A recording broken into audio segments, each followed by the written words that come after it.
नमस्कार दोस्तों, कहानियाँ जीवन की में आप सबका स्वागत है।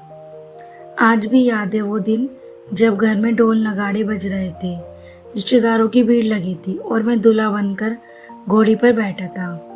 गांव से लेकर मोहल्ले तक हर कोई मेरे साथ नाच रहा था।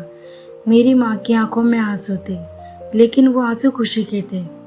जब बारात रिया के दरवाजे पहुंची तो उसके पिता अपने फोल्डेड हैंड के साथ खड़े थे। मुझे लगा जैसे उन्होंने अपनी सबसे बड़ी जिम्मेदारी मेरे हाथों में सौंप दी हो। मंडप में मंदिर गूंज रहे थे, अग्नि के चारों ओर फेरे चल रहे थे और मैं एक एक वचन रिया के साथ ले रहा था।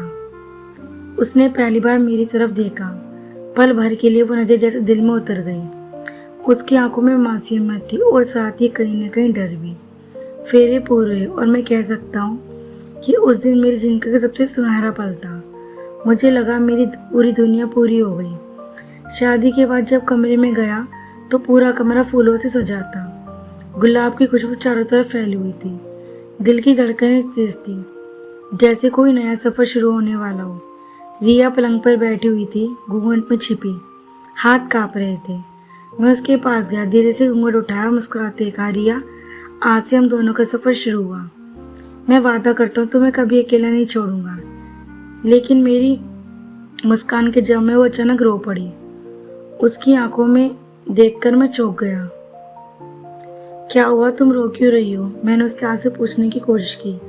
वो कांपते हुए बोली, दक्ष, मुझे बहुत डर लग रहा है। आज रात प्लीज मुझे अकेला छोड़ दो। उसके शब्दों ने मुझे अंदर तक हिला दिया, लेकिन मैंने खुद को संभाला और धीरे से कहा, ठीक है रिया, तुम जितना वक्त चाहिए मैं दूंगा।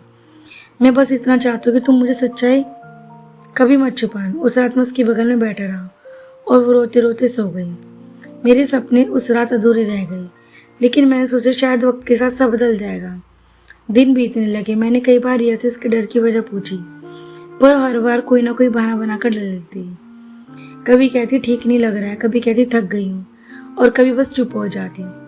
मेरे मन में तो सवाल उठते, लेकिन मैंने दबा दिए। सोचा जब वो चाहेगी सब बताएगी। इस बीच ऑफिस से फोन आया, दक्ष, तुम्हें लंदन जाना होगा, एक बड़ा प्रोजेक्ट है। मैंने रिया से कहा, शायद मुझे कुछ महीनों के लिए जाना पड़े।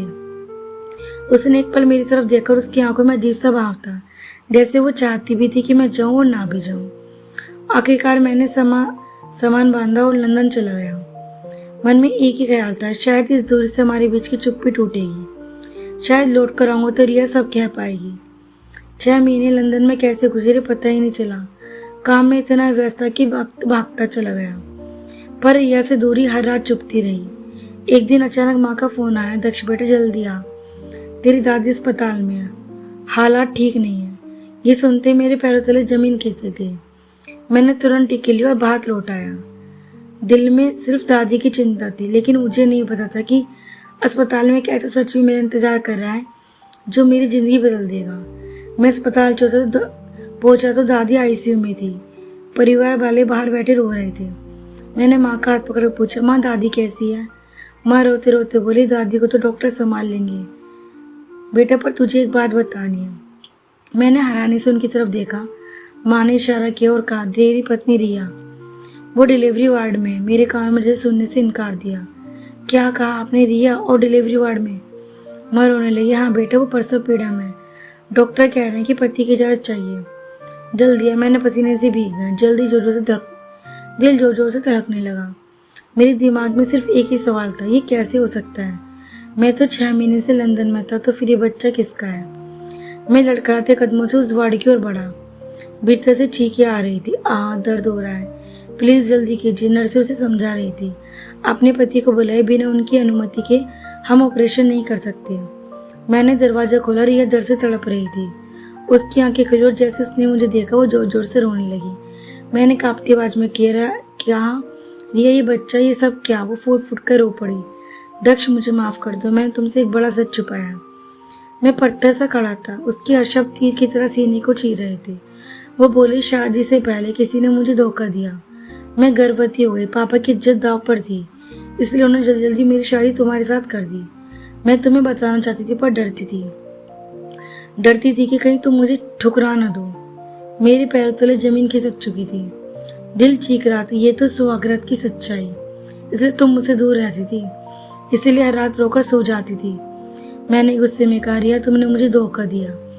अगर उस रात ही सच बता देती तो शायद मैं समझ लेता, पर अब मैं अपने सामने तुम्हें किसी और के बच्चे को जन्म देते देख रहा हूँ। रिया हाथ जोड़कर गिर गई। दक्ष प्लीज, ये बच्चा निर्दोष है, इसे मत ठुकराना। ये मेरे पाप की सजा क्यों भुगते? उसकी आंखों में बहते आंसू, उसका टूटा हुआ चेहरा। मैंने नजरें फेर ली। दिल कह रहा था छोड़ दो इस पर, जमीर कह रहा था बच्चे का क्या कसूर। कुछ पल मैंने आंखें बंद कर ली। मैंने मन में जैसे युद्ध चल रहा हो। आखिरकार मैंने गहरी सांस लेकर कहा, रिया तुमने बहुत बड़ी गलती की। तुम्हें सच बताना चाहिए था, लेकिन तुम सही कह रहे हो, ये बच्चा निर्दोष है। मैं इसे अपना नाम दूंगा, पर याद रखना अब से हमारे बीच कोई झूठ नहीं होना चाहिए। अब अगर एक भी सच छुपाया तो रिश्ता यहीं खत्म हो जाएगा। रिया फुट फुट कर रो पड़ी। दक्ष, मैंने तुम्हें खोने के डर से सच छुपाया था। अब वादा कर दो तुमसे कभी कुछ नहीं छुपाऊंगी। नर्स अंदर आई और बोली, सर क्या आप अपने ऑपरेशन के लिए अनुमति देते हैं? मैंने साइन कर दी। थोड़ी देर बाद रिया ने एक प्यारे से बेटे को जन्म दिया। डॉक्टर ने बच्चे को मेरी बाहों में रखा। मैंने उसे सीने से लगाया। उसे मासूम चेहरे को देखकर सारे गुस्से सारे सवाल जैसे बह गए। सोचा ये बच्चा मेरी जिम्मेदारी है, चाहे खून मेरा हो या ना, पर नाम मेरा होगा। अब हमारे घर लौटे तो समाज के लोग बातें बनाने लगी, देखो दक्ष ने पराई औलाद को अपना लिया। ऐसा बेवकूफ पति कहीं देखा? हर तरफ ताने तिरस्कार फुसफुसाहट है। लेकिन मैंने सबको एक ही जवाब दिया, बच्चा किसी का दोष नहीं होता। अगर मैंने उसे ठुकरा दूंगा तो ये मेरी इंसान होने की हार होगी। धीरे धीरे कुछ लोग चुप हो गए, कुछ ने मेरी सोच की सराहना भी की। जो ताने मारते थे उन्हें मैंने नाराज करना सीख लिया। अब ये सब लिख रहा हूँ तो ये लगता है कि जिंदगी ने मुझे परखा। शायद भगवान ने ये इम्तिहान लिया कि क्या मैं सिर्फ खून के रिश्ते निभाऊं या दिल से भी कोई रिश्ता जोड़ सकता हूँ। रिया और मैं अब धीरे धीरे नए सिरे से अपनी जिंदगी बना रहे हैं। वो बच्चा मेरी बाहों में, और मुझे लगता है यही मेरी असली सुहागरात है, यही मेरी सच्चाई है। दोस्तों, क्या मैंने सही किया बच्चे को अपना कर या गलत? अपनी राय कमेंट बॉक्स में जरूर बताएं। और आपको ये कहानी अच्छी लगी हो तो वीडियो को लाइक और शेयर करें, और ऐसी अच्छी कहानी सुनने के लिए हमारे चैनल को सब्सक्राइब करें। राधे राधे दोस्तों, कल फिर मिलते हैं एक नई कहानी के साथ।